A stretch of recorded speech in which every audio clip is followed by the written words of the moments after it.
विद्या मंदिर में, हमारे राजस्थान में आदर्श विद्या मंदिर के नाम से हमारी संस्थाएं चलती है।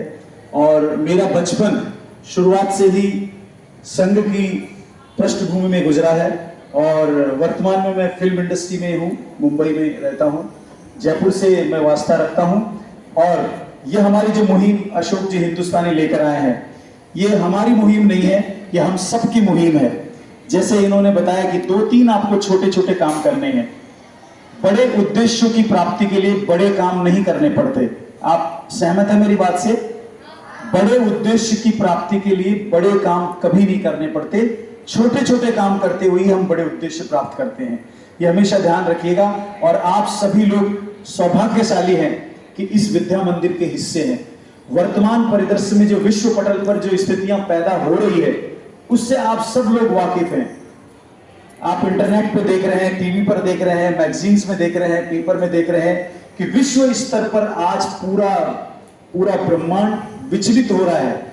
लेकिन हमारा भारत राष्ट्र, हमारी मां भारती, हम इसीलिए सौभाग्यशाली बोलते हैं कि हम तिरंगे की छाया में रहते हैं, तिरंगे की पृष्ठभूमि में रहते हैं। या आपने अभी वर्तमान में देखा होगा, पिछले साल भर में विश्व स्तर पर जो युद्ध का माहौल बना हुआ था, उस युद्ध के माहौल में जहां पर विश्व स्तर के जो बड़े देश हैं यूरोप के, वहां पर एकाधिकार चलता है उनका, लेकिन उस एकाधिकार के बीच में भी हमारा तिरंगा शान से खड़ा रहा और उस तिरंगा की बदौलत ही हम उस युद्ध के मैदान से अपने स्वदेश में लौट कर आए।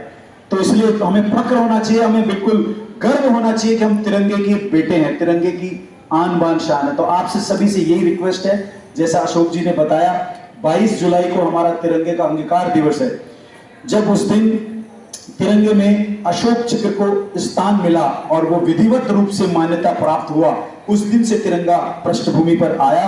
तो 22 जुलाई को एक नई, 15 अगस्त और 26 जनवरी को तो आप सब लोग मनाते हैं उत्साह के साथ। एक नई पहल है संपूर्ण राष्ट्र में, जो हम एक संगठन से वास्ता रखते हैं, वो करीब 35 राज्यों में और 15 देशों में चल रहा है हमारा, जो तिरंगे की मुहिम को लेकर चल रहा है। तो वैसे ही आप सब लोग 22 जुलाई से अब हमेशा आने वाले जीवन में जितने भी दिन आपके आने वाले हैं, जितने भी वर्ष आपके आने वाले हैं, उनमें 22 जुलाई को भी आप याद रखिएगा, क्योंकि उस दिन हमारा तिरंगा पूर्ण रूप से अस्तित्व में आया था विश्व स्तर पर। इसलिए 22 जुलाई को आप सब लोग, गुरुदेव बता देंगे आपको, आचार्य जी सारी चीजें आपको सब चीज बताएंगे, उसको आपको फॉलो करना है। तो ज्यादा मैं समय नहीं लूंगा, कोई भाषणबाजी नहीं